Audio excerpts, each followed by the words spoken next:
나의 아내가 알아. 나는 내 하나님이니 모든 환난 가운데 너를 지키실 자라. 두려워하지 말라. 내가 널 도와주리니 놀라지 말라. 내 손 잡아주리라. 분노하시는 여호와 하나님의 심판의 날. 돌아오라 하나님의 사랑의 경고. 오늘날 북방 아수르는 구소련이다. 북방 아수르를 통한 무자비한 전쟁. 북방의 붉은 무사들이 붉은 옷을 입고 전쟁을 일으키니 혁명이며 전쟁이다. 이들의 붉은 깃발과 붉은 옷과 방패는 이들의 혁명 사상을 가르친 것이다. 군대에 강한 훈련을 받은 오늘날의 북방 아수르는 전쟁을 통하여 성들을 탈취할 것이다. 모든 왕후 대접을 받던 무리들이 벌거벗김을 당하고 포로가 될 것이다. 북방이나 남방이나 니누에는 침략을 당함은 북방의 붉은 혁명 사상에 의하여 괴로움을 당하고 빼앗길 것이다. 칼을 갈고 있는 무리들이 침략해 올 때 니누에는 감당하지 못할 것이다.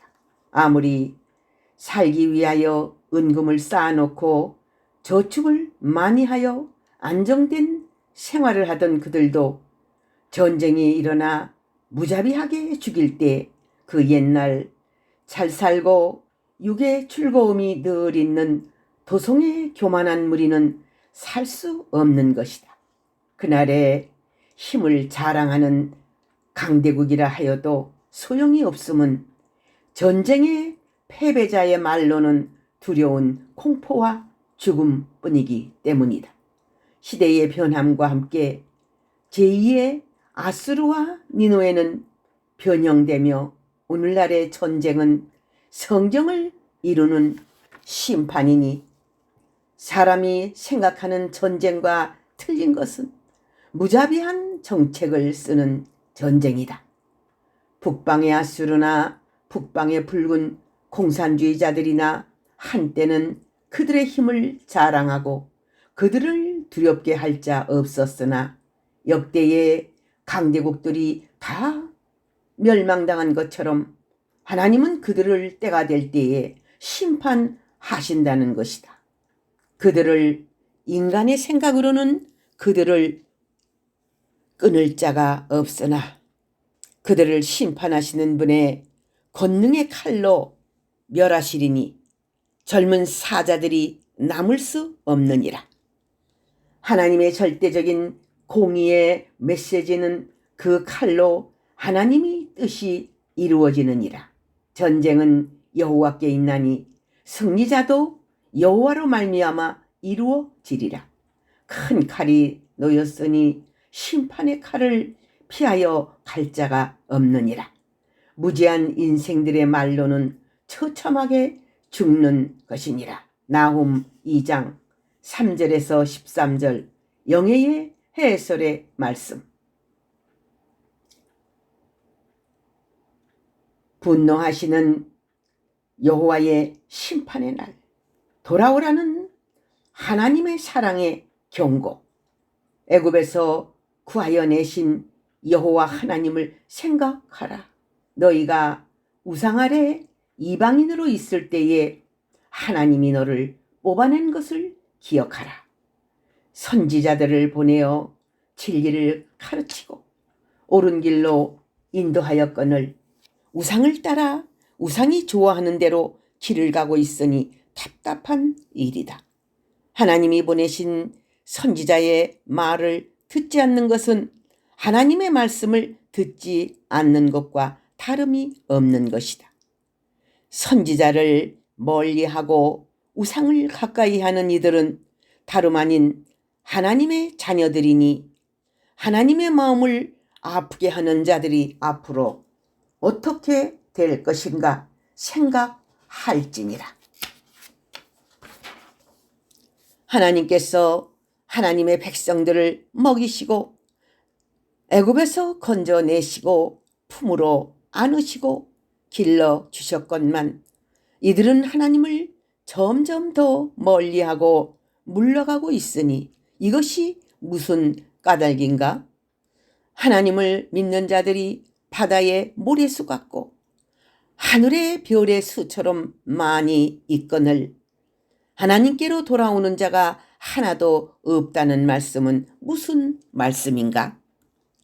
진리를 구하는 의인이 그렇게 귀하다는 뜻이다.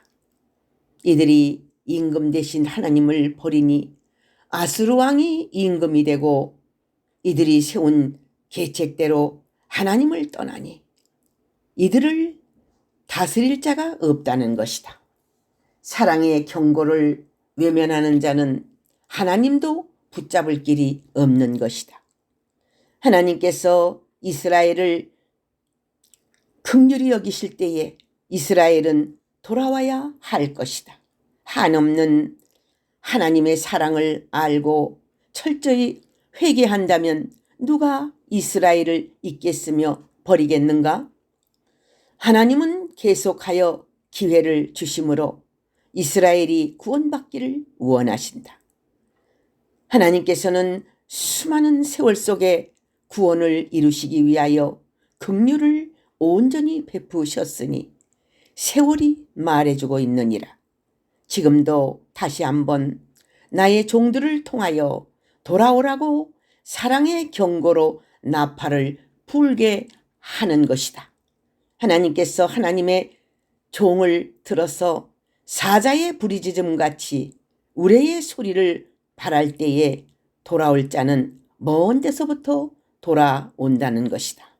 가까이 있는 자가 배척하면 먼 데서 고생하는 자들로 하나님의 집을 채우신다는 것이다. 동방에서 하나님의 사람들을 들어 권세 있게 외칠 때에 그 기쁜 소식을 접하고 진리 따라 하나님이 집이 있는 곳으로 달려오느니라. 하나님은 예언을 이루실 것이라.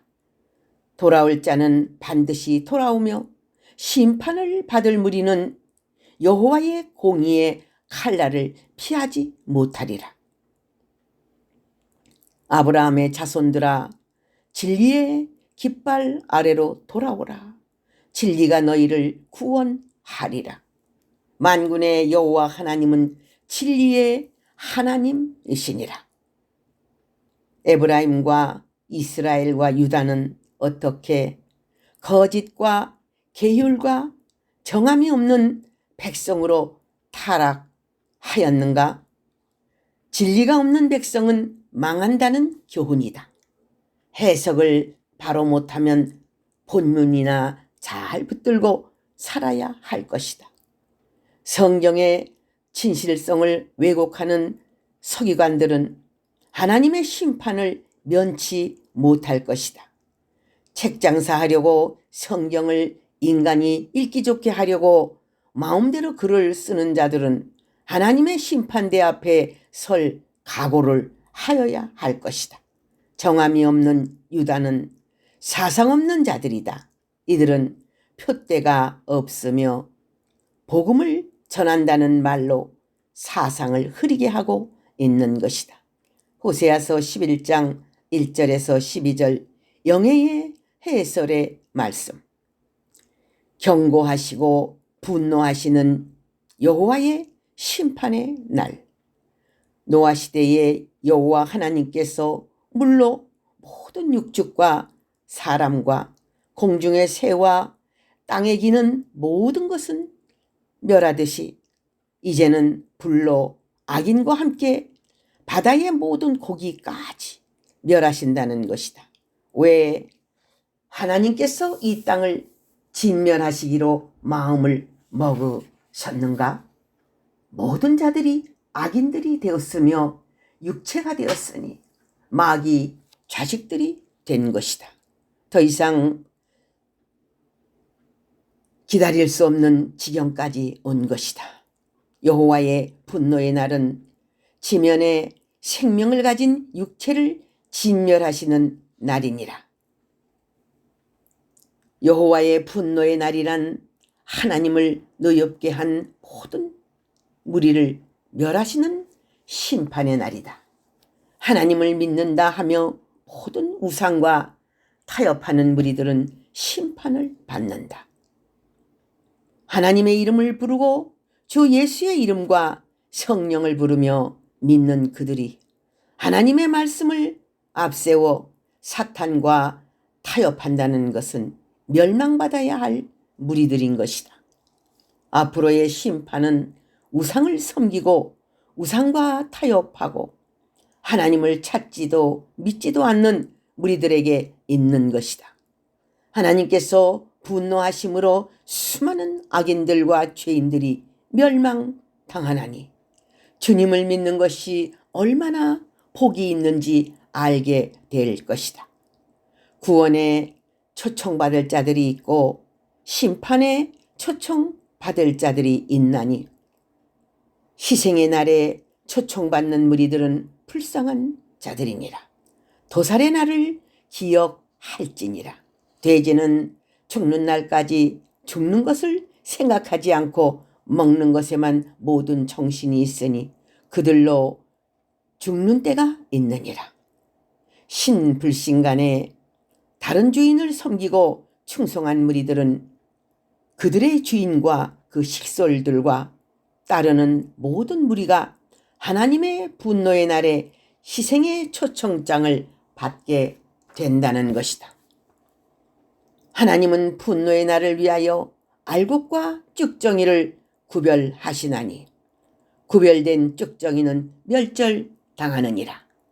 하나님의 심판의 날은 이 세상의 모든 악한 자들이 멸망을 당하되 그들의 모든 재물과 재산이 불탈 것이며 이 땅의 악인은 다시 없을 것이다.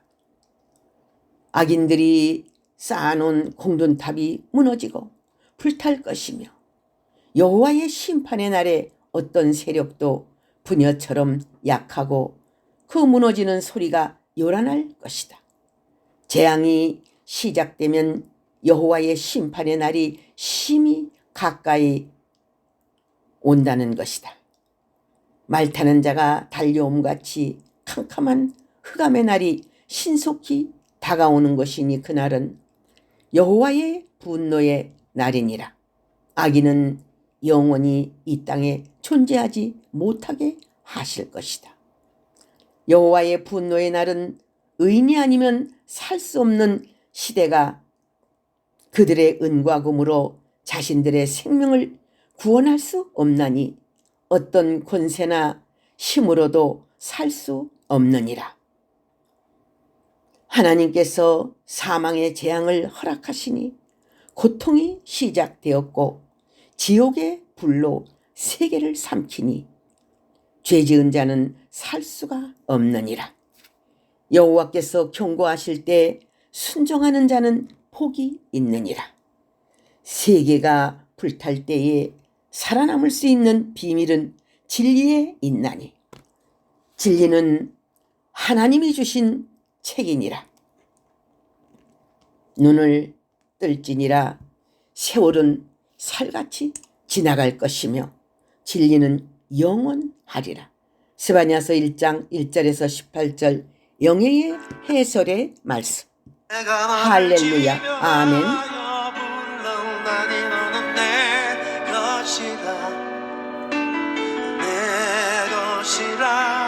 나의 하나님이라.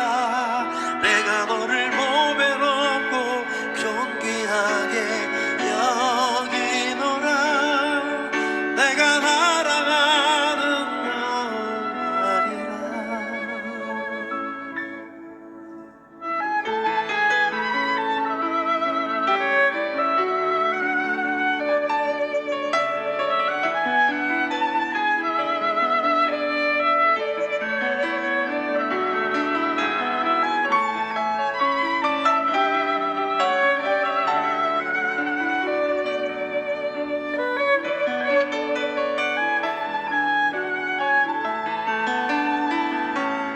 내가 너를 지명하여 불렀나니 너는 내 것이라 내 것이라